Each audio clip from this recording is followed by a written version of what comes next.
está levantando en este tiempo tabernáculos vivientes, piedras vivas, porque esa es la nueva dispensación, ese es el sacerdocio eterno. Ya no habitar en lugares que Él diseñó, hechos por hombres, sino habitar en nosotros. Y esos tabernáculos vivientes que hoy se están levantando son la manifestación del poder del Señor.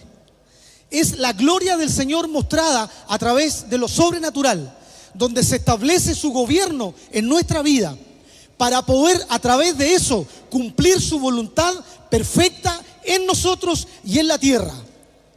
Amén. Y esos son los tiempos que el Señor ha venido mostrando, donde personas también se han ido sumando, donde tabernáculos vivientes se han ido sumando a este tiempo hermoso, glorioso. Estamos en tiempos difíciles, pero también estamos en tiempos gloriosos para la iglesia, donde el Señor se está manifestando con poder y está mostrando su palabra reveladora en medio de la confusión. En medio de la confusión, el Señor levanta su palabra verdadera, la que tiene contenido, la que tiene sustancia, la que trae vida, la que trae salvación. Y esa palabra se muestra a través de esas piedras vivas que construyen ese sacerdocio universal, compuesto por todos aquellos que creen en su nombre. Amén. El Señor no va a pasar por alto la desobediencia. El Señor no va a pasar por alto a aquellos que han rechazado, aquellos que no han querido entregarse a Él, aquellos que teniendo la oportunidad de recibirle, no lo han hecho. No va a pasar por alto, porque el Señor es un Señor de justicia y de poder. Y todas aquellas manifestaciones del Señor y todas aquellas palabras que se nos han instruido en este tiempo y nosotros no las hemos hecho caso, no van a pasar por alto. Porque el Señor es un Dios de verdad, es un Dios de justicia y es un Dios eterno. Y por lo tanto no estamos jugando a ser cristianos. Esto no es un juego, esto no es algo superficial, esto es algo eterno y profundo. Y por lo tanto, en ese contexto, nosotros tenemos que entender que esta es la palabra del Señor seria y verdadera. Amén. Amén, gloria al Señor. Era algo que estaba en mi corazón y quería compartirlo con ustedes, porque a veces me diera la impresión de que nosotros pensamos que estamos jugando a los cristianos, y no es así. Tenemos que responder por cada cosa. Hay un tribunal de Cristo, hay un tribunal donde estaremos algún día frente al Señor, y aquellos que hemos desobedecido en muchas ocasiones la instrucción, eso no va a pasar así nomás. Aleluya. Es importante entender que en esa gloria que el Señor ha venido mostrando a través de Melquisedec, rey de justicia, Aarón, bajo ese sacerdote que es la sombra, no era lo suficientemente perfecto, no podía anunciar el sacerdocio completo en Jesucristo. A través de ese sacrificio externo, a través de esa cantidad de ocasiones donde el pueblo venía y entregaba esos sacrificios, no era suficiente para poder anunciar el verdadero sacerdocio completo en Jesucristo, en nuestro Señor Jesucristo. Por lo tanto, se levanta Melquisedec, una prefigura del sacerdocio perfecto y eterno y superior de Cristo. Y también quería aclarar, no es que el sacerdocio de Cristo sea comparable con Melquisedec, el de Cristo es superior. Melquisedec viene a mostrar esa prefigura del sacerdocio completo en Jesucristo, que se establece a través del Mesías. Amén. Y ese Rey de justicia se completa en nuestro Señor Jesucristo. Y también, tal como lo ha venido haciendo el Señor, hay personas que se van a ir sumando y van a ir tabernaculizando la presencia del Señor en sus vidas en estos tiempos. Aunque la palabra no necesariamente sea evangelística, el Señor igual toca los corazones para que vengan a Cristo y conozcan la verdad. Porque Él está en estos tiempos manifestando una gloria superior. Pero para aquellos que guardan su palabra, para aquellos que conocen su palabra, para aquellos que la escudriñan, el Señor está mostrando hoy día revelaciones diferentes para aquellos que se preocupan de buscarle, para aquellos que obedecen su nombre y para aquellos que guardan su palabra. No para todos, no todos son hijos. Los que desobedecen al Señor no entienden la palabra, porque se necesita obediencia. Porque el Señor tiene sus principios espirituales y esos principios espirituales no se hace vista gorda de aquellos, son establecidos en la eternidad y se cumplen en el Señor. Aleluya. Es por eso que en esta obra perfecta del Señor, nosotros por su gracia perfecta, Él, después de haber decidido habitar en el tabernáculo de Moisés entregado, decide por su sola gracia y por su sola decisión, no amparado en nada, decide habitar en nosotros. No hay sacerdocio si no hay sacrificio. Todo sacerdocio tiene que entregar un sacrificio. Y ese sacrificio se tiene que, si no hay nada que sacrificar, no hay sacerdocio. Tiene que haber algo que ofrecer. Eso que se ofrece por la redención, por la remisión de pecados, tiene que existir algo. Tiene que haber algo ahí para ofrecer. ¿Qué estamos ofreciendo al Señor? ¿Cuál es nuestro gobierno? También hemos entendido que este sacerdocio tiene que ver con quién está sentado a la diestra, quién gobierna nuestra casa, qué es lo que se está soltando, cuál es el ambiente que hay en nuestra casa, en nuestras vidas. Es un gobierno. Y cada sacerdocio, por supuesto, refleja y muestra lo que hay. El contenido muestra la verdad respecto de eso. Por eso Primera de Pedro, capítulo 2, en el verso 5 dice lo siguiente: vosotros también, mostrado en el Nuevo Testamento, a través de Pedro, como piedras vivas, aleluya, sed edificados como casa espiritual, como la habitación del Espíritu Santo y el sacerdocio santo, para ofrecer, ¿qué vamos a ofrecer? Sacrificios espirituales aceptables a Dios por medio de Jesucristo. Aleluya. Es decir, nosotros hemos sido constituidos como casas espirituales que alojan la presencia del Señor. Y esto no es algo trivial. Esto es algo profundo.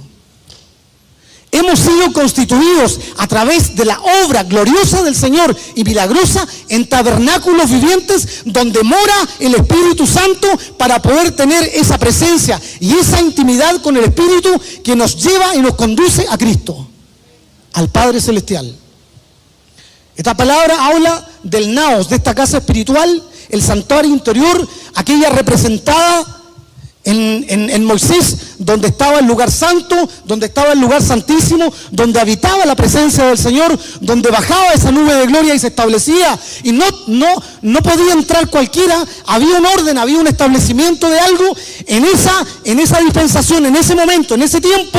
Hoy, de la misma manera, Dios ha establecido que nosotros seamos casas espirituales donde habite la gloria de Dios. Aleluya. Esa gloria de Dios se tiene que manifestar en nuestra propia vida. Por lo tanto, cada uno de nosotros somos templos individuales de Dios. Cada uno de ustedes y yo somos templos individuales de Dios, si es que estamos sujetos a su gobierno. Y en esta sumatoria somos constituidos piedras vivas que constituye en la comunión un sacerdocio eterno, transversal y universal. Amén. O sea, son dos elementos. No hay sacerdocios individuales sin comunión. No hay sacerdocios separados de la comunión del cuerpo. El sacerdocio verdadero en el Señor se establece en la unidad del cuerpo que el Señor ha establecido. Y cuando todas esas piedras vivas se conforman y se juntan unas con otras en la unidad que da el Espíritu Santo, entonces podemos edificar una casa celestial. Aleluya. ¿Se entiende la palabra? No es fuera del cuerpo. No es fuera del cuerpo. Es en el cuerpo donde está el sacerdocio del Señor que se cumple. Por lo tanto es necesario, fíjese lo que voy a decir, que ofrezcamos a Dios nuestro sacrificio imperfecto, porque en nosotros no hay perfección, pero es necesario que ofrezcamos al Señor nuestro sacrificio imperfecto, aceptado por medio de Cristo, que es el sacrificio perfecto. ¿Se entiende? O sea, las imperfecciones nuestras no alcanzan la gloria suficiente Por lo tanto, por eso lo manifiesta Pedro, es importante de que sean por medio de Cristo, así como lo fue en la época de Moisés a través del sacerdote, también hoy es necesario que se haga a través de Cristo. No podemos llegar sin Cristo en nuestra vida. Y por eso que los sacrificios y las ofrendas que nosotros generemos al Señor deben ir después. Después vienen las ofrendas, después vienen los diezmos, después vienen cada una de las responsabilidades que tenemos. Primero tenemos que ofrecernos nosotros como un sacrificio imperfecto a través del sacrificio perfecto que agrada al Padre. ¿Se entiende también eso? Es a través de Cristo, porque Él mira ese único y completo sacrificio que es en Jesucristo, que a través de Él nosotros oficiamos y entregamos nuestras vidas a través de Cristo. Amén. Por eso dice Hebreos 13:15, dice, a través de Él ofrezcamos el sacrificio de alabanza a Dios. Se conecta también con el Salmo 109 y 110. Alabanza a Dios. Ofrezcamos a través de Él alabanza, sacrificio de alabanza al Señor. ¿Estamos entregando sacrificios de alabanzas al Señor en nuestra vida? ¿Qué se está moviendo en nuestra casa? Es algo que constantemente el Señor nos está confrontando. Constantemente hemos venido escuchando esa palabra. Por eso dice el Salmo 51, sacrificio y ofrenda no te complacen, Señor. Aquellas cosas humanas, aquellas cosas externas, aquellas cosas que son visibles, Señor, no te complacen.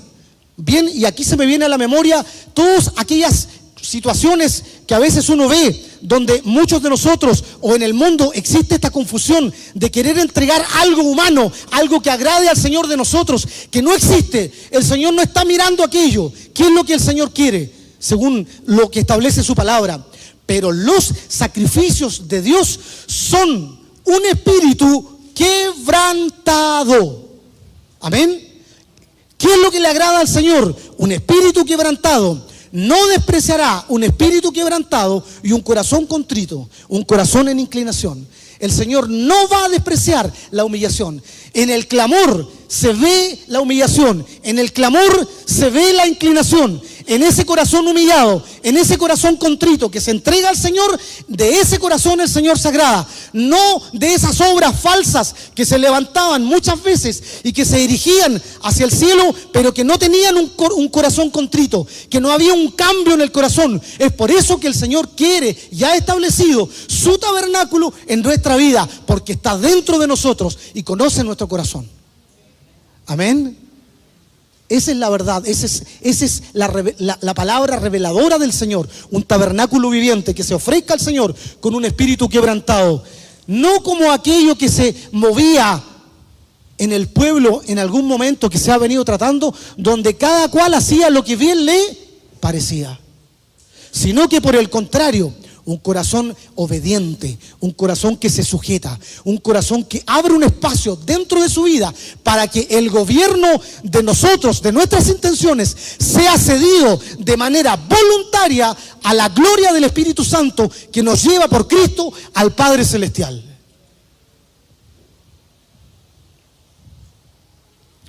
Un espíritu quebrantado tiene que ver con algo que se desgarra, que se quiebra en pedazos. Aquello que ya, ¿no es cierto?, hace esa obra del Señor. Cuando el Señor quiebra nuestra vida, esas vasijas que las arma de nuevo. Pero es necesario primero morir. Pero es necesario primero que sean quebradas. Por eso que esas situaciones que a veces el Señor permite en nuestra vida para destrozar aquello que no sirve y reconstruirlo para la gloria de su nombre. Por lo tanto, desde ahora en adelante se define un nuevo gobierno, un gobierno que es del Señor. ¿Cuál es el gobierno que está en nuestra vida? Aquellos que han recibido al Señor han decidido, escuchando el llamado del Señor, entregar su propia vida al Señor para que Él gobierne. Pero muchas veces nos quedamos en esa primera etapa donde realmente comienzan a gobernar otras cosas. ¿Qué son las cosas que están gobernando en nuestra vida? ¿Cuáles son aquellas cosas que se están soltando? ¿Qué estamos haciendo?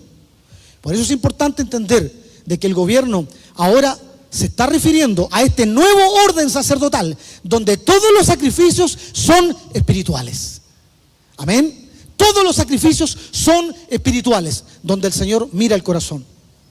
El sacerdocio de Melquisedec requiere entonces un nivel de madurez, requiere un nivel de conocimiento maduro en el Señor, ya dejando la leche, ya dejando aquellos rudimentos iniciales, ya avanzando un paso más allá, donde los instintos gobernaban, venciendo aquellas luchas y pasando a un nuevo estamento, a una nueva posición del Espíritu, donde se manifiesta la gloria del Señor, donde está esa obra redentora, donde se establece el gobierno definitivo del Señor y donde definitivamente es el Señor el que gobierna en nosotros. Amén.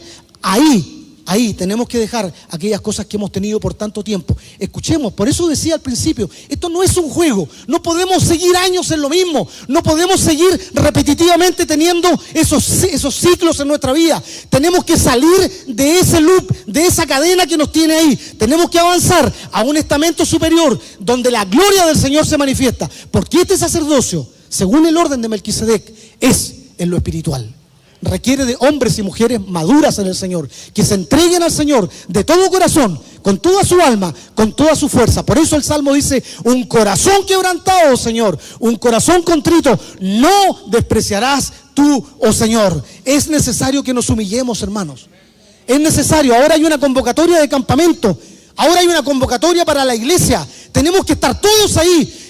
Esa es la obediencia, ese es el mover, ese es el lineamiento que se está levantando hoy día. Tenemos que agotar todos los mecanismos y entregárselos al Señor, porque hay palabras que se van a soltar. Eso es obediencia, esa es la práctica. La práctica se manifiesta en acciones, no solamente en decir amén, sino en poder establecer en nuestra vida que el gobierno que tenemos sobre nosotros es el del Señor. De lo contrario, es pura palabra, puro parecer. Como el pueblo decía, al final hacía lo que bien le parecía. ¿Qué estamos haciendo nosotros frente a aquellos desafíos, frente a aquellas cosas que el Señor está mostrando en este tiempo? ¿Al final estamos escuchando y acatando la voz del Señor, o definitivamente estamos haciendo ese parecer interno que nos gobierna, que al final muchas veces lamentablemente gana por sobre lo que realmente Dios quiere establecer? Amén. Y aquellos que comienzan en ese proceso de tabernáculo, ¿no es cierto?, de atrio, que están comenzando, tendrán también sus etapas para poder recibir ese contenido más profundo, esa sustancia de Cristo, cuando avancen en sus procesos, porque eso es lo que el Señor quiere, establecer su gobierno definitivo en su casa, partiendo por su vida, aquellos que recibieron al Señor, partiendo por su vida, sanando su alma, sanando su corazón, trayendo su casa, trayendo su familia, porque el Señor completa la obra. Pero aquellos que están escuchando domingo tras domingo y no obedecen y piensan que esto es un juego, no va a pasar por alto eso. Si no, vean ustedes el libro de Amós. Vean esos libros, cómo el juicio de Dios caía sobre Israel, porque el Señor no pasó por alto la abominación ni la desobediencia.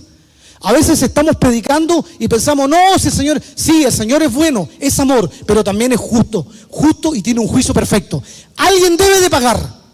Y si nosotros no nos unimos al cuerpo de Cristo, tendremos que entonces pagar aquello que es consecuencia de nuestro pecado.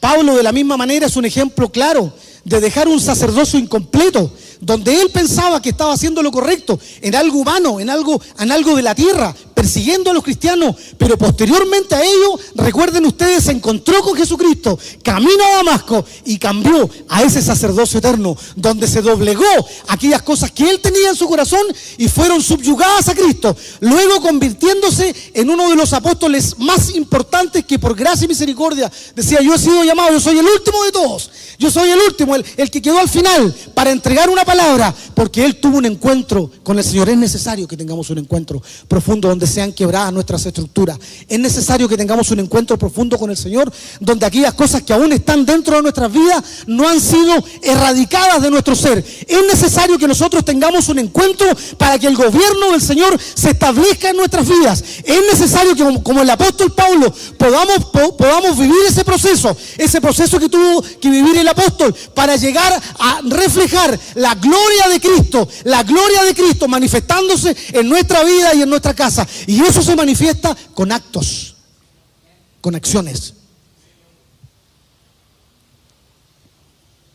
Aleluya. ¿Qué tipo de sacerdocio tenía el pueblo? ¿Qué es lo que gobernaba? Ellos querían tener un rey. Y había algo ahí, ¿no? Ellos querían tener un rey, y eso se nos ha dicho, que ellos estaban desconformes, ellos no veían estaban alejados del Señor, querían tener un rey que sea visible, conocerlo, no estaban conformes con el gobierno del Señor, ellos querían, algo se movía ahí, como que me suena a lo que pasa hoy día. ¿Se ha dado cuenta cómo se establecen hoy día los gobiernos? En muchas ocasiones se habla de la democracia, se habla de que todos tienen que opinar. Vemos que acá lo que se suelta viene del Señor, no hay democracia. Lo que se establece es lo que viene de arriba, del cielo. Y no se consulta a la tierra, porque se estableció en la eternidad. No hay aquí un parecer de nosotros frente a lo que Dios quiere establecer para su casa. Pero los gobiernos de este mundo le preguntan a todos, inmaduros o no maduros. Y ahí tiene usted los resultados. Hoy día, ¿cómo está el mundo en general?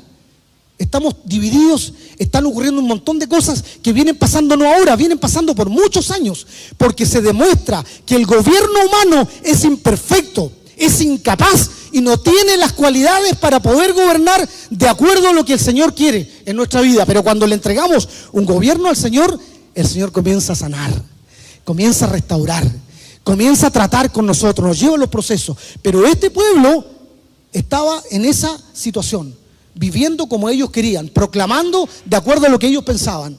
Y por eso ocurrió lo que pasó. Es importante entender que frente a eso, ¿no es cierto? En el momento más difícil, aquí aparece también cómo llega este rey Saúl, que representa en el fondo este gobierno, un gobierno de las personas, un gobierno de lo sensual, de los sentimientos, de aquello que yo siento, de lo que a mí me parece, de lo que yo creo, de lo que yo analizo, de lo que yo creo desarrollar, ya de acuerdo a mi criterio. Eso representa a Saúl. Eso es lo que representa. Pero eso está asociado también, y lo hemos entendido a través de una línea, a través de una línea tribal, a través de sus ancestros, a través de su genealogía. Y hemos entendido también en el momento, ¿no es cierto?, donde aparece este rey Saúl, que viene de la tribu de Benjamín. Y recordando un poco aquello en Génesis 35, 17, cómo se gesta Benjamín, dice, en el momento más difícil del parto, ¿de quién? De Raquel, la partera dijo, no temas, está por tener otro varón, después de haber pasado tantas cosas. Ustedes recuerden, Raquel, que nació un hijo, decía, esta vez sí, esta vez pasará, esta vez lo voy a hacer, siempre centrado en el tema, siempre centrado en el problema. Y aquí también no fue la excepción. Y en esa situación vemos que Raquel tuvo un parto muy complejo, muy difícil. Fue tan complejo, dice el verso 18, y aconteció que al salirse el alma de Raquel, es decir, ya entrar en una etapa de morir, llamó su nombre Benoni, más su padre Jacob lo llamó Benjamín. Aquí están las dos naturalezas de las cuales los pastores nos han hablado. Estas dos naturalezas se ven reflejadas aquí. Benoni, por un lado, el gobierno de mi parecer, el gobierno del dolor, de la aflicción, centrándome en el problema, centrándome en la situación difícil, y por otro lado, la otra naturaleza, que es la naturaleza que Dios quiere y que está mostrando en su sacerdocio, que es aquel que se sienta a la mano derecha, el gobierno de Cristo, el gobierno del Señor. Pero hay dos naturalezas. Y por eso se habla de Gemini o gemelo, porque hay dos tendencias. Entonces, si nosotros podemos revisar cómo es nuestra casa, nos vamos a dar cuenta qué es lo que realmente está ahí pugnando en nuestra casa, cuáles de estos dos elementos están en nuestra sangre. A lo mejor cada uno de nosotros podemos hacer ese análisis, podemos darnos cuenta cómo está nuestra casa, qué cosas se vienen mostrando a través de los años, qué cosas hemos heredado. Un gobierno del Señor, donde Él está a la diestra y nosotros le cedemos a Él, o un gobierno donde yo manejo, donde yo violencia, donde hay destrucción, donde hay perversión, donde hay problemas sexuales, donde hay falta de disciplina, donde no hay corrección, donde no hay discernimiento, donde no hay palabra, donde al final prima solamente una voz que se levanta que no es del Señor. Eso es Benoni, la aflicción, el dolor. Entonces es importante que nosotros en estos tiempos donde se nos ha venido hablando, sepamos identificar cuál es esa voz que se está soltando en medio de nuestra casa, cómo está gobernándose en nuestro hogar. ¿Está el Señor sentado a la diestra? ¿O cada cual tiene un rol de acuerdo a lo que usted piensa o de acuerdo a lo que nosotros pensamos? ¿Qué vientos hay? ¿Qué soplos corren en mi casa? ¿Cuáles son esos soplos? Porque no solamente está el gobierno del Espíritu, que es el soplo del Señor, sino que hay otros vientos que también corren hoy día, las culturas. Vea la cultura de nuestro país. ¿Es una cultura que se acerca al Señor? No, es una cultura de violencia. Pero el Señor en su grande misericordia nos ha sacado. Pero esas culturas están impregnadas en nuestra sangre, vienen de nuestros antepasados, donde hay violencia, donde hay perversión. Y por eso es que están repercutiendo muchas veces hoy día también en nuestras propias casas. Pero el Señor quiere erradicar, pero para ello hay que sujetarse al Señor. Gobiernos que no son del Señor, que se establecen y que finalmente llevan a destrucción, como pasó en el caso de Saúl.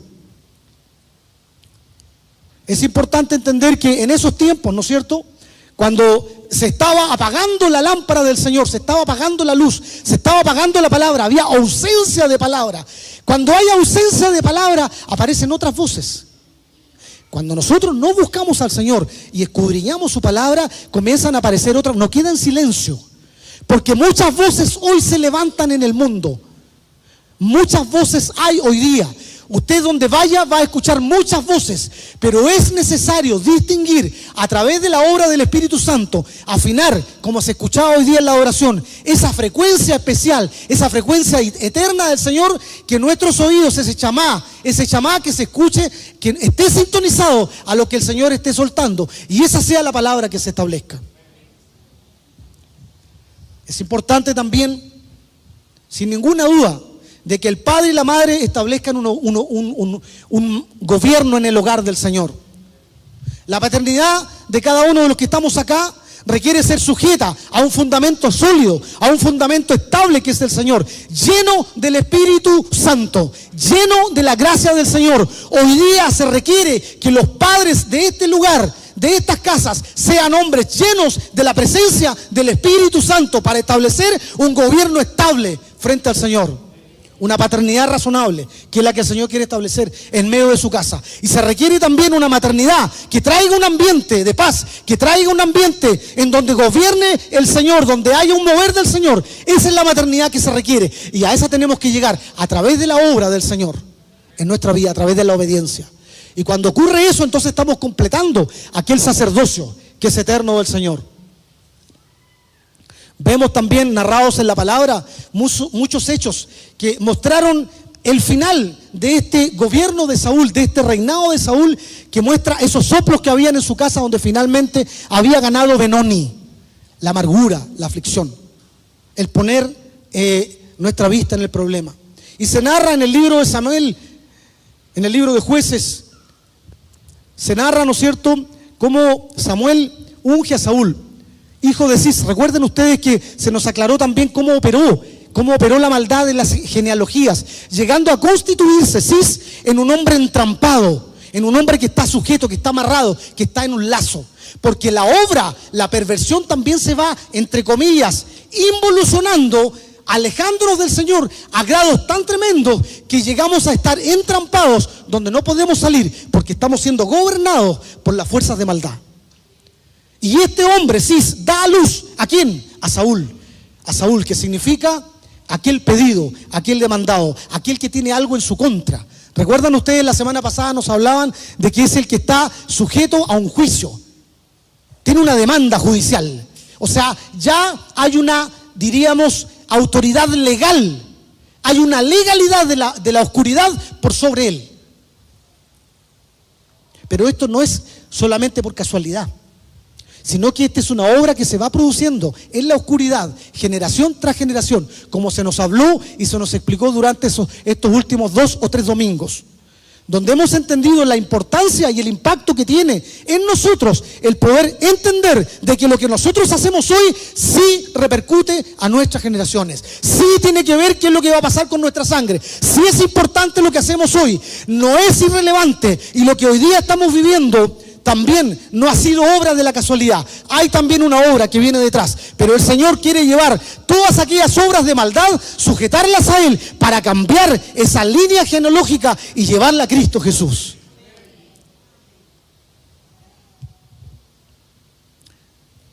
Vemos aquí en Samuel capítulo 13 lo que hace Saúl ofreciendo holocausto al Señor por impaciencia, porque no tuvo la paciencia, no tuvo la esperanza, no tuvo la confianza en el Señor. Al ver que Samuel no llegaba y estaban los filisteos, se estaban reuniendo, él justificándose frente a eso, no esperó y ocupó una función y un rol que no le correspondía.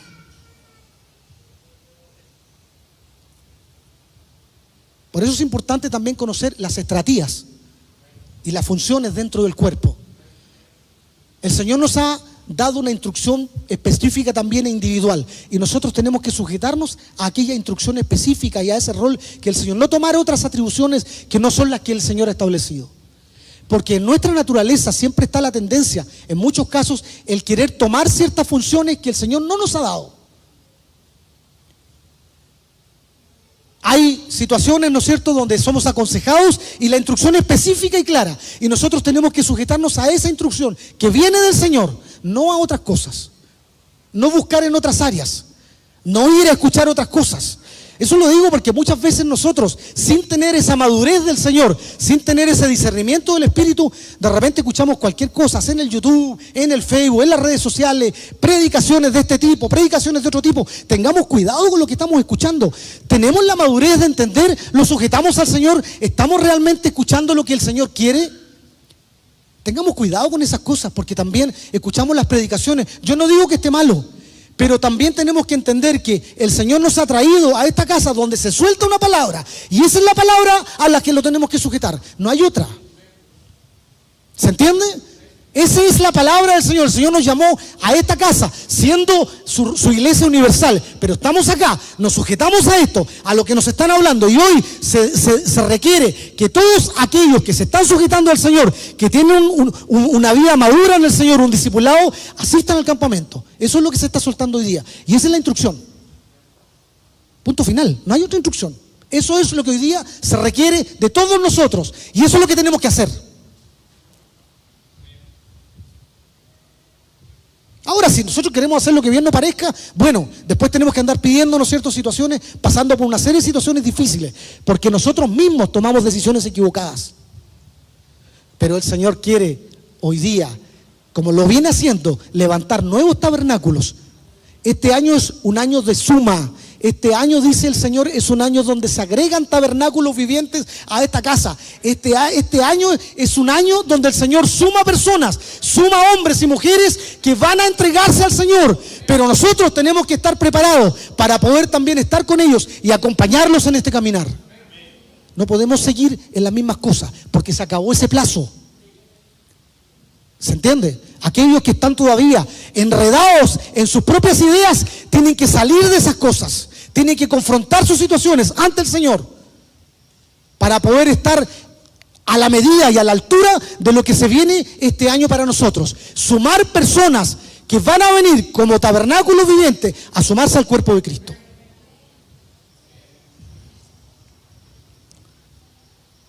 Vemos que Saúl desobedeció a Dios, actuó fuera de su función y justificó sus errores, mostró la falta de fe, no tenía paciencia, no tenía confianza en el plan divino. Algo se relaciona con lo que hablaban también los pastores respecto del pollino, del asna. ¿Tuvo oportunidades de cambiar? Claro que las tuvo.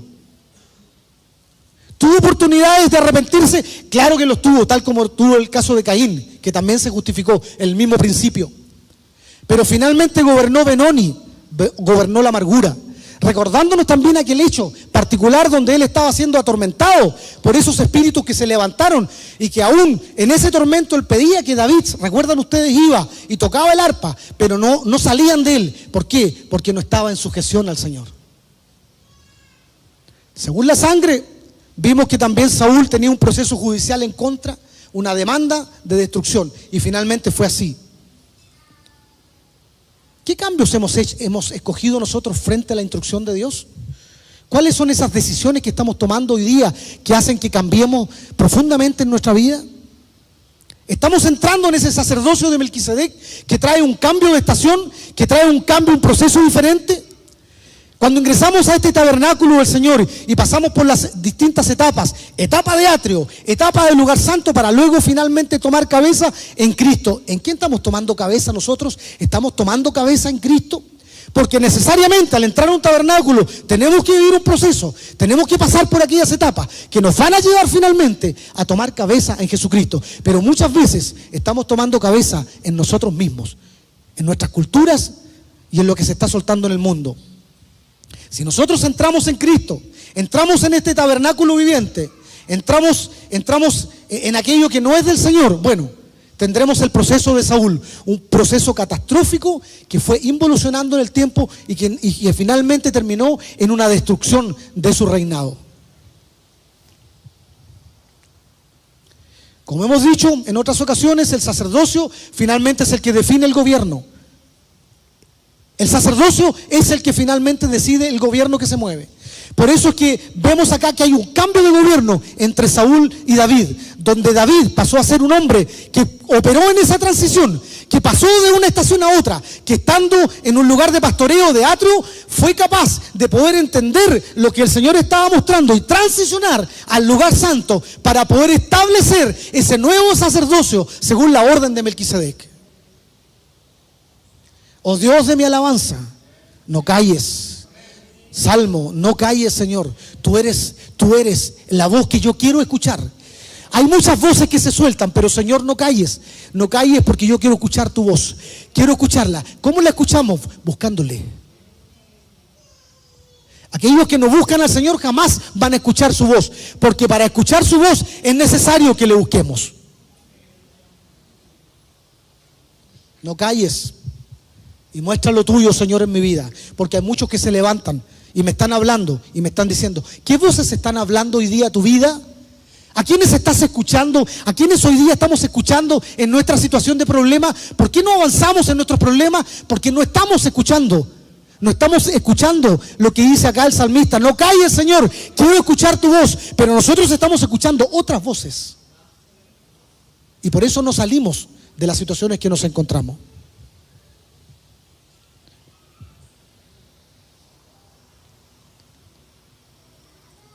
Yo no estoy estableciendo ningún juicio, hermano, de ninguna manera, porque también estoy y soy parte, al igual que todos ustedes, de lo que se está soltando en el Señor. Y cada uno sabe qué es lo que tiene que cambiar. Cada uno de nosotros sabemos qué es lo que está pasando. No es que aquí hay unos más que otros. Todos tenemos algo que sujetar al Señor.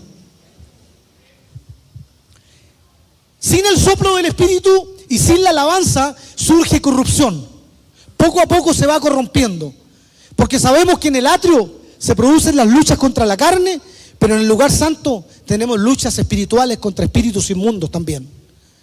Entonces tenemos que entender también en qué nos estamos moviendo y qué se está soltando.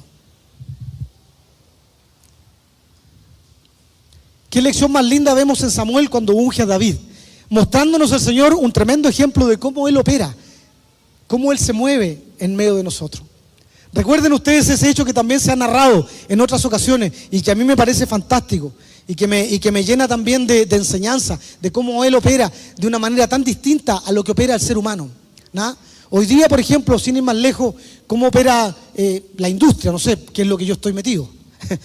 Opera con los currículos, ¿no es cierto? Muestra cada uno lo que hace, la manera, lo visual también, dependiendo de lo que sea, cómo se muestra lo externo, cómo yo muestro también algunas quizás fortalezas hacia afuera, ¿no es cierto? Y podemos quizás tener personas tremendamente influyentes en distintas áreas y en distintos ámbitos con un corazón entenebrecido.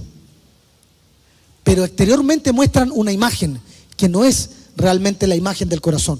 Pero acá viene una lección del Señor que más o menos lo que le pasó también a Samuel cuando el Señor le da la instrucción de ir a ungir a este hombre que era conforme al corazón de Dios, que era el rey David. Y por lo tanto ocurre aquel momento, ¿no es cierto? Cuando efectivamente en Primera de Samuel 16 del 7 al 13 vemos relatado ese acontecimiento que por un lado los pastores lo relataron tan bien, me encantó cómo lo hicieron, pero también trae una tremenda enseñanza. Porque al final estaban todos viendo los distintos hijos que tenía Isaí, ¿no es cierto? Con distintas características, uno más grande, otro más, quizás con más conocimiento, pero el Señor estaba esperando a aquel que iba a ser la imagen, que iba a ser la figura de Cristo, que era David. Y ese estaba ahí, que no había sido nombrado. Estaba ahí, tras bambalinas. Porque el Señor está mirando cuánto tiempo pasamos a solas buscando su presencia. Cuánto tiempo había gastado, había consumido, había invertido David buscando la presencia del Señor, cuidando las ovejas. Cuánto tiempo él había visto la gloria del Señor manifestada, cómo él alababa y adoraba al Señor. ¿Quién lo veía? Nadie lo veía el Señor. Entonces hay muchas ocasiones donde usted dobla sus rodillas, nadie lo ve, nadie lo mira, pero el Señor está viendo lo que usted está haciendo. Pero ¿quién falta acá? Faltaba David. Incluso el mismo Samuel estaba preocupado. Todavía no, pero ¿cómo no va a haber nadie más? Pero a él le parecían los otros. El Señor nos quería enseñar a través de esto lo que Él hace con nosotros. Gloria a Dios.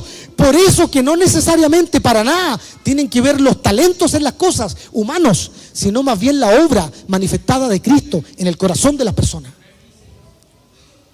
Y había una obra gloriosa del Señor en David. El pastoreo de David le permitió hacer esa transición, que es la figura de Cristo, que estableció ese gobierno apostólico, el sacerdocio eterno. ¡Oh Dios de mi alabanza! No calles, no calles.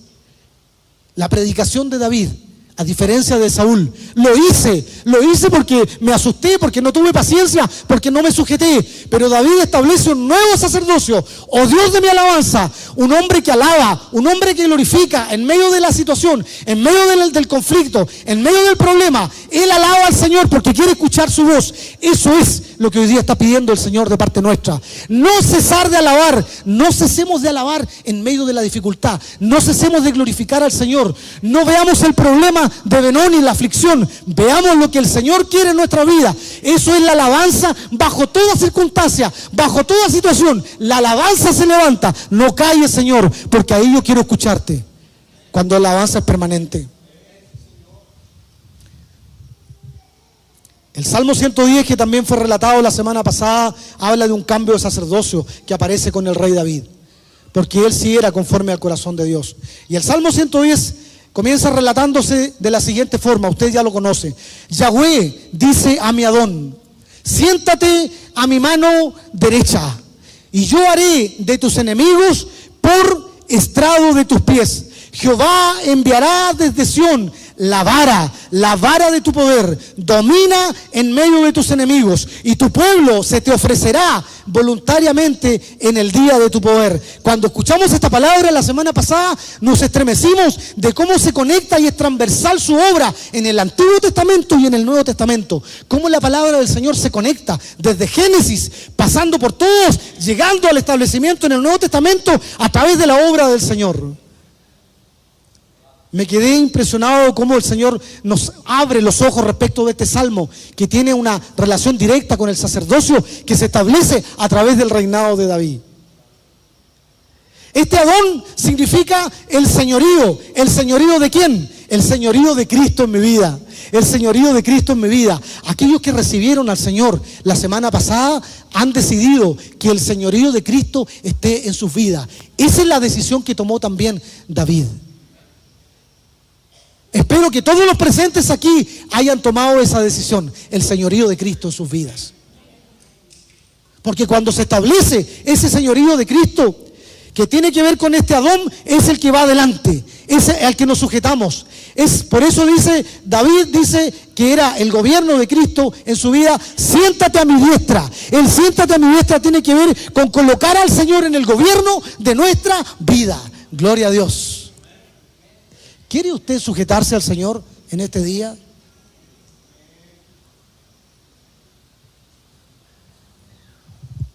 En la adversidad clama al Señor, espera inquietud. En la emboscada busca que clamemos y que nos volvamos a la comunión hasta que Él venga. Pero Saúl no esperó.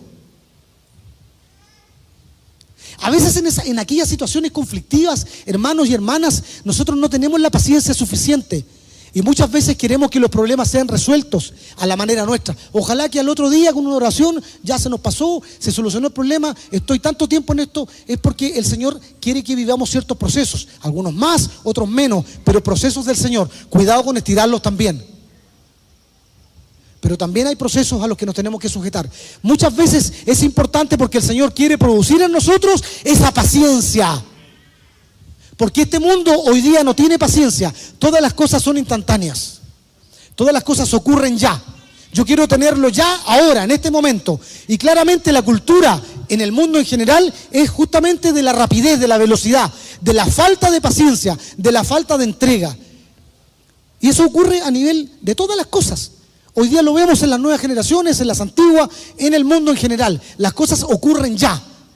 Pero el Señor aquí nos quiere establecer en nosotros un gobierno donde tenemos que esperar en Él en la emboscada, donde tenemos que arrodillarnos frente a Él y esperar, no apresurarnos, no tomar decisiones adelantadas, sino que sujetarnos a lo que Él quiere generar en nuestra vida.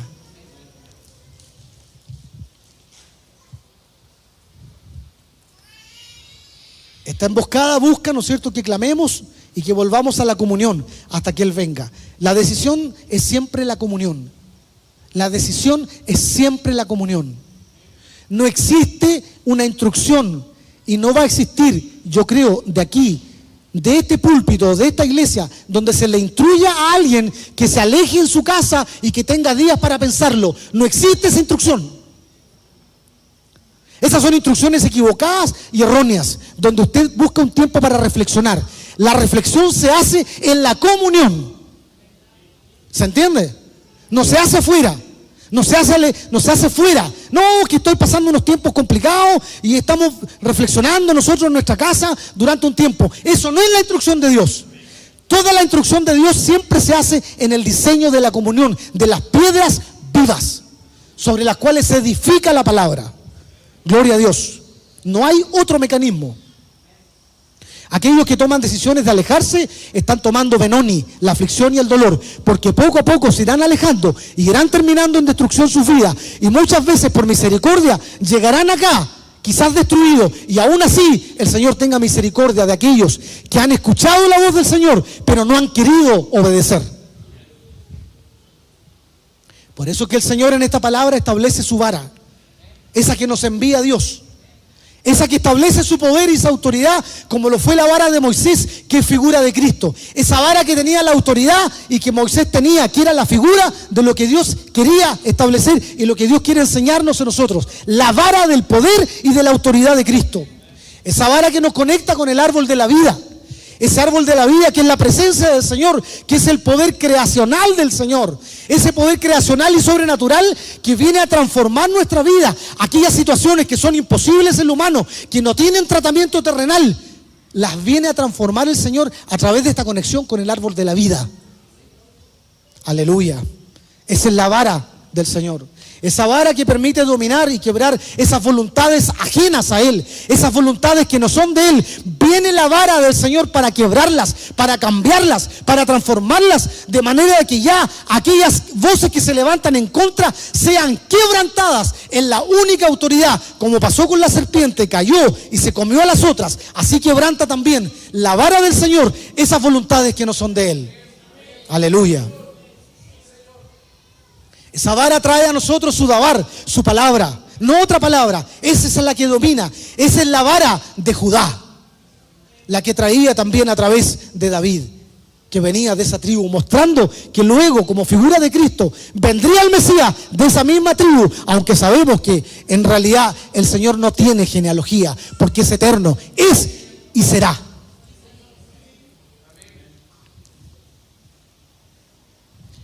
Esa vara quiere muchas veces representada por una persona que se te pone a tu lado para poder instruirte, para que te enseñe corrección y para que te explique cómo tienes que caminar en tu vida. Esa vara también es el hermano que está a tu lado, que te discipula o que te aconseja y que te está entregando palabra. Esa es la vara del Señor que se te ha puesto a ti para que tú te sujetes a lo que el Señor quiere de tu vida. Esa es la vara a la que se refiere el Salmo. Esa vara involucra también tribus mediante un proceso glorioso que vimos también la semana pasada representado. La operación del diseño tribal en la vida de David, vemos cómo el Señor ahí en este proceso tribal, en el diseño del Señor, cómo se establece esto. Vemos que en Benjamín se establece justamente estas dos naturalezas, pero nosotros tenemos la opción la del conflicto, la del dolor o la que establece el gobierno de Cristo. Vemos también en la segunda tribu, la de Judá, a la que pertenecía efectivamente David, un cambio sacerdotal. Y vemos finalmente a Isaacar en el entendimiento de las cosas.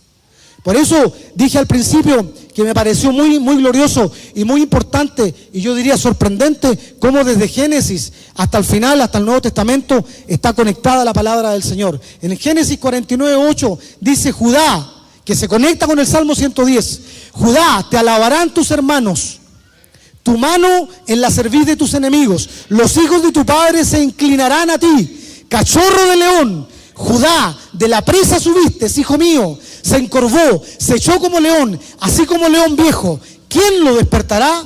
No será quitado el cetro de Judá, aleluya, ni el legislador de entre sus pies, hasta que venga Silo, hasta que venga Cristo, y a él se congregarán los pueblos. Judá, cachorro de león. Aquel que se ofreció por Benjamín, ¿se acuerdan? Como sustituto, como mostrando la obra de Cristo que se pone en medio de nosotros. Aquel cachorro de león que simboliza, y que lo mostraron también la semana anterior, como un león pequeño que aparece como cachorro en el atrio, donde está recién tomando, aprendiendo los rudimentos, pero que poco a poco va avanzando, como transicionando a ser un león joven. Ese Judá, cachorro de león, la profecía que establece Jacob, guiada por el Señor. Subiste de la presa, te arrebataste. El arrebatamiento ocurre al aceptar esos procesos y esos tratamientos de Dios. Esos son los tratamientos que el Señor coloca en nuestra vida, que nos hacen subir por el tratamiento que el Señor establece en nuestra vida. Aleluya. Por eso dice, subiste de la presa, te levantaste, fuiste arrebatado, fuiste tomado por la presencia del Señor. El Señor te sacó del lugar donde estaba, con poder, con autoridad. Y todas esas personas que la semana pasada se entregaron al Señor, fueron arrebatadas por la presencia del Señor, que los quiere hacer subir. Un sacerdocio de elevación. Aleluya. El término hijo mío que menciona el Salmo se refiere a una estación distinta, en donde somos de la casa, donde ya hubo una transición, donde se entienden las cosas que se hablan en la casa, donde el Señor en estos tiempos ha establecido de que hay un lenguaje que es de la casa, que lo conocen aquellos que viven en la casa, no el que está afuera, no el vecino, no el que está externo en el patio, el que está dentro de la casa conoce el lenguaje de la casa. Por eso dice hijo mío. Cuando el Señor nos trata como hijos, es porque se está refiriendo a aquellos que han querido vivir sus procesos y llegar a ser conformados hijos del Señor.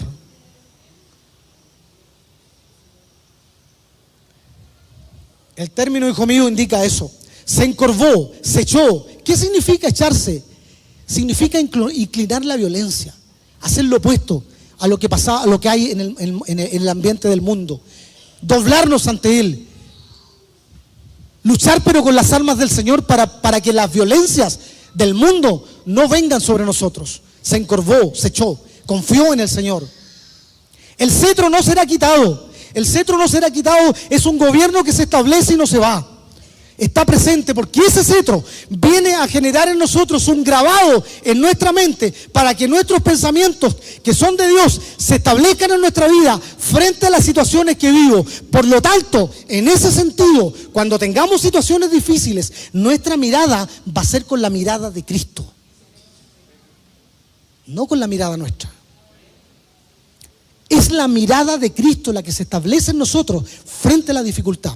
Cuando no está esa mirada, la dificultad te vence. Pedro camina sobre las aguas, sigue avanzando Pedro. Pedro comienza a caminar, mira la dificultad, se hunde. Lo que quiere establecer el Señor en nosotros es que tengamos la mirada de Cristo. Y cuando está esa mirada en medio de la dificultad, vamos a caminar sobre la dificultad. Amén. Por lo tanto, las dificultades no son ajenas, hermanos. No es pecado estar pasando dificultades, sino más bien el pecado es cómo las enfrentamos. Porque las dificultades ocurren, está lleno de dificultades. Las situaciones que vivió David, las situaciones que vivió Elías, las situaciones que vivieron los apóstoles, cada uno, Moisés, todos en distintas etapas conflictivas de su vida. Pero cómo las enfrentaron, cómo las vivieron, qué decisiones tomaron, cómo se sujetaron, eso sí establece un nivel de sujeción al Señor. Cuando nosotros no sujetamos nuestra vida a esas dificultades, entonces caemos en pecado. Porque escuchamos otras voces. Finalmente, cuando nosotros esperamos y entendemos que ese cetro no será quitado, es decir, se estableció el gobierno de Cristo, entonces podemos estar tranquilos, porque vamos a tener la mirada. ¿Qué va a ocurrir ahí? Y es lo que se establece luego en los evangelios, hasta que venga Silo. Hasta que venga Silo, dice la palabra, hasta que venga el Cristo, que en el finalmente se consuma lo apostólico, se consuma el gobierno verdadero, auténtico, eterno del Señor Jesucristo, que lo vemos en los evangelios. Eso significa, ¿qué significa Silo? Jesucristo mismo, el hombre cuyo derecho es hasta que venga la paz. Por eso dice Rey de Justicia. Rey de justicia, aleluya. ¿Por qué? Porque el sacerdocio de Cristo es un reino, es un sacerdocio de justicia y de paz. Amén. Por eso la palabra dice, yo doy esa paz, no como el mundo la da. No como la da el mundo, no con situaciones temporales que quedan ahí en el conflicto, que depende de la situación que viva tengo paz, o dependiendo de la situación que pase tengo paz o no, sino que es una paz eterna, profunda y arraigada en el ADN, que se graba en las personas, donde las personas son justamente marcadas en sus surcos, en sus conciencias y en sus inconsciencias, donde son cambiadas aquellos estándares equivocados y el Señor pone su ADN verdadero. Cuando tú comienzas a recibir ese cambio en el Señor a través de tu vida, entonces se establece la paz de Cristo. Por eso que los primeros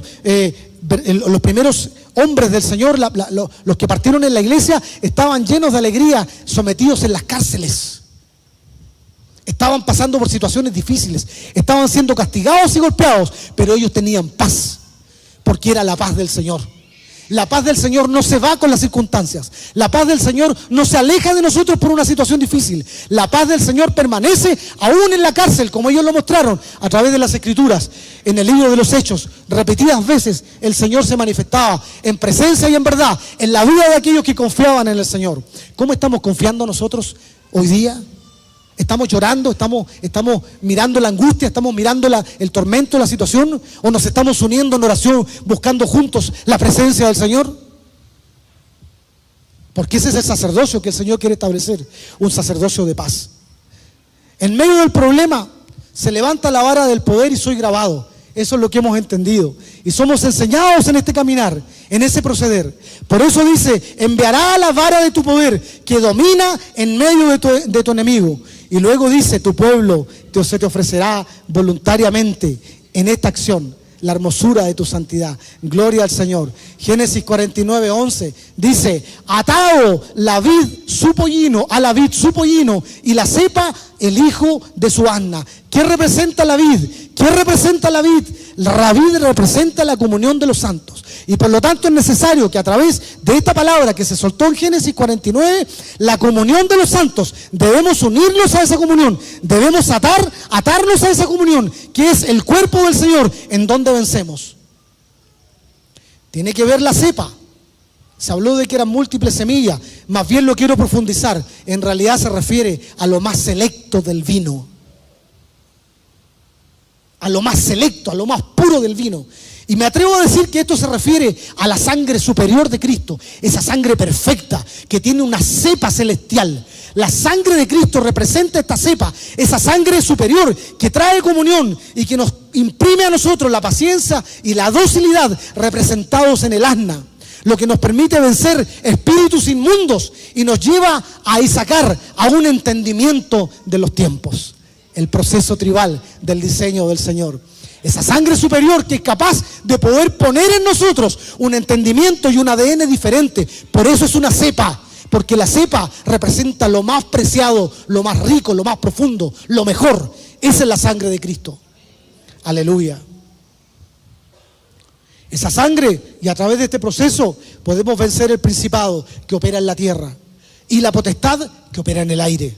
Dos componentes, dos frentes donde se mueve la oscuridad. Por un lado los principados, aquellos que operan en lo terrenal, y por otro lado las potestades que operan en el aire a través de los pensamientos, a través de aquellas cosas que vuelan y que influyen Ellos influyen en nuestros fundamentos y en nuestros ambientes. Recordar que los demonios actúan de manera individual, pero los espíritus inmundos, los principados y las potestades afectan nuestra casa, afectan nuestras familias. Y por eso es importante vencerlas en la cepa y en la vid, en la comunión de los santos.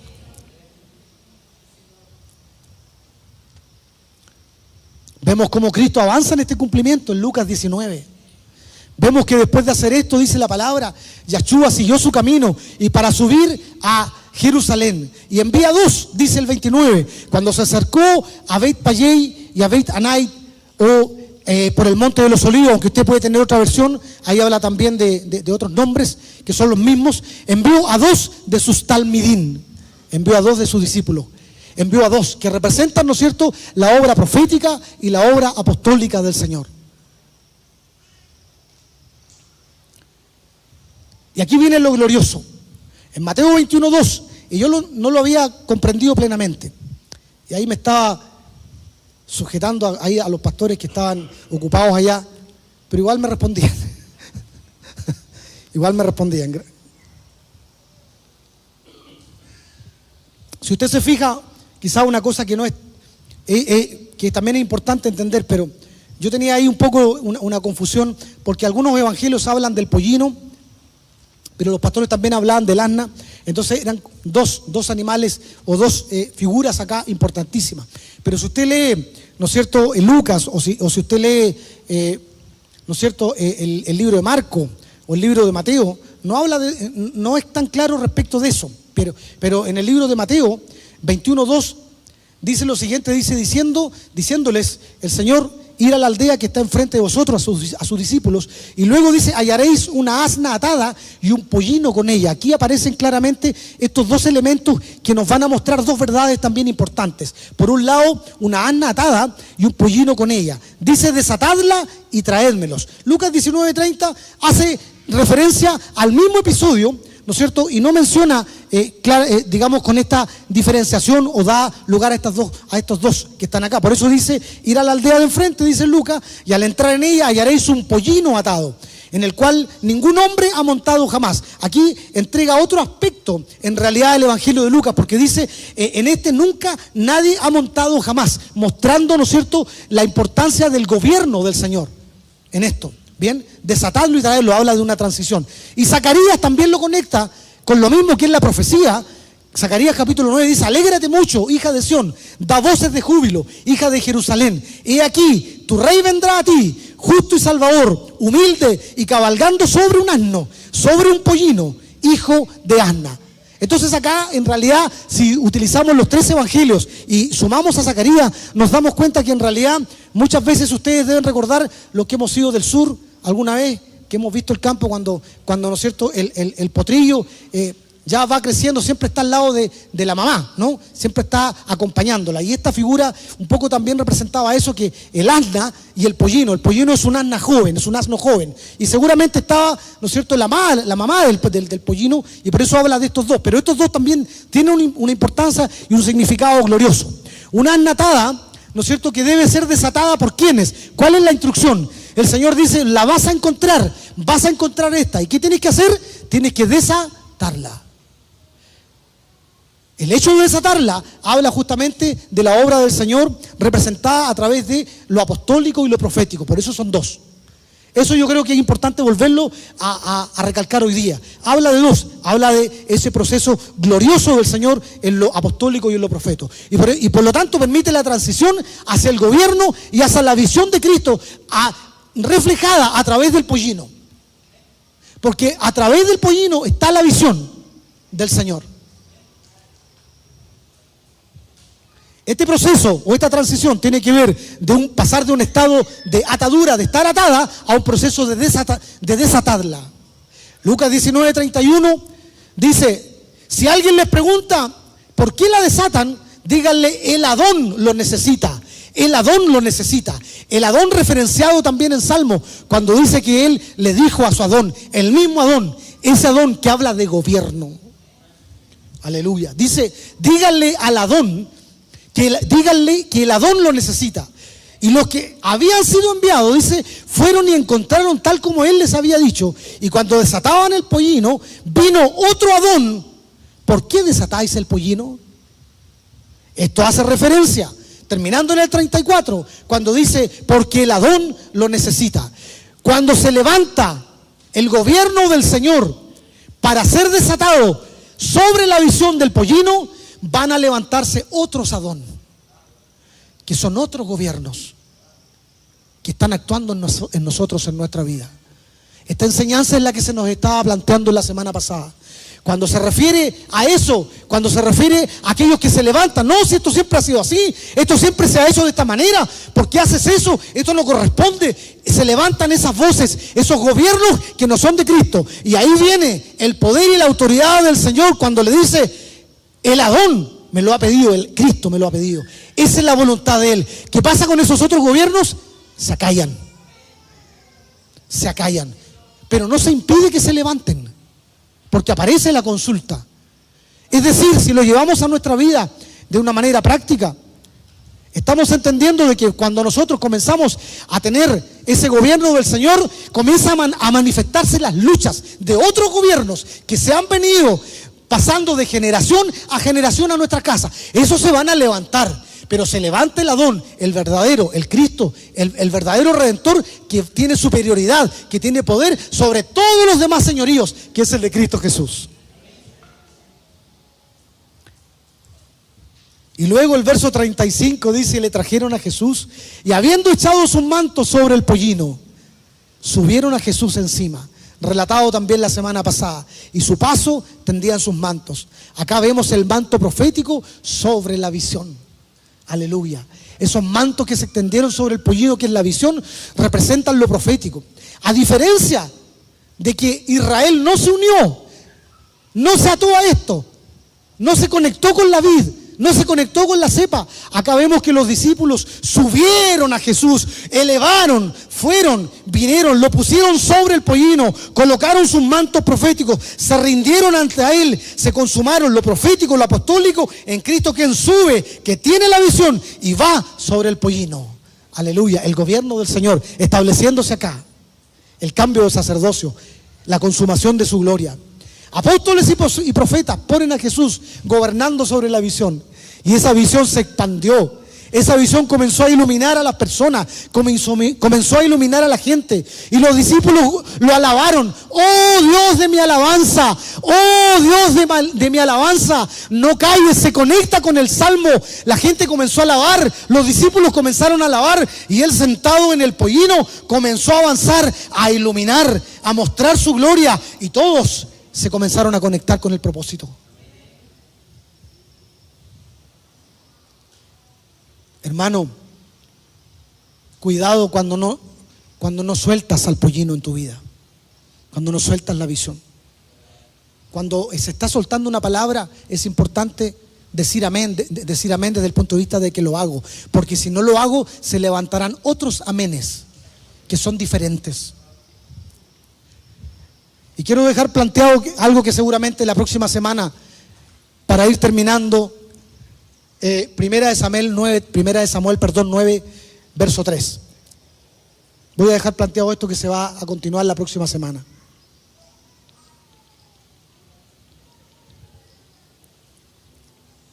Dice lo siguiente. Recordar que Saúl, ¿quién era? El pedido, ¿no? El pedido, el demandado, recordar eso. Justamente tiene que ver con una visión presurosa. Acuérdense ustedes que Saúl tenía una visión que era la de él, una antojadiza. Pero la visión que el Señor muestra acá es la visión de él. Primera de Samuel 9:3 dice, las asnas de Cis. ¿Quién era Cis? El padre de Saúl, el que estaba entrampado, ¿ya? Se habían perdido las asnas de Cis, las asnas, el pollino. Se había perdido la visión. ¿Bien? Padre de Saúl, se habían perdido. Por lo cual Cis dijo a su hijo Saúl. ¿A quién le dijo? Al pedido, al que está demandado. Saúl, toma ahora contigo, esto es antes de que haya sido, pero ya estaba establecido, antes que sea ungido rey. Toma ahora contigo uno de los criados y levántate y ve en busca de las asnas. Esto es muy glorioso, ¿ah? Esto va a traer una tremenda enseñanza para nosotros la próxima semana. Saúl pasó por la región montañosa, pasó desde Efraín, recorrió la tierra, dice, de Salisa, pero ¿qué pasó? No las encontró. No encontró la visión. No tenía el gobierno del Señor.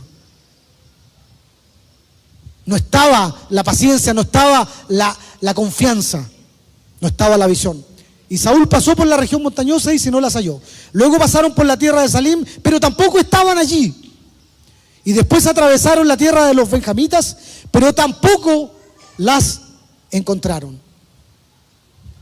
Para ir terminando y con la última pregunta que quiero hacerle a ustedes, vemos claramente, por supuesto, que aquí habla de que Cis efectivamente perdió la visión, porque perdió las asnas, que representan, ¿no es cierto?, no ató el pollino a la vid, no se sujetó a la cepa, que es la sustancia de Cristo, lo que permite que haya una transición a Isacar. Pero ¿qué pasa con nuestras asnas? ¿Qué pasa con nuestras asnas, hermanos? En otras palabras, ¿a qué comunión nosotros estamos atados o nos estamos atando en estos tiempos? ¿Qué es lo que hay en nuestra mesa? Cuando venía Samuel dijo, no nos vamos a sentar a la mesa hasta que no aparezca el último hijo que era David. No nos sentamos a la mesa si Cristo no está gobernando nuestra vida. ¿Qué hay en este proceso de transición? En el caso de Saúl, no había Melec, no había paz, no había justicia. Más bien cada uno hacía lo que bien le parecía.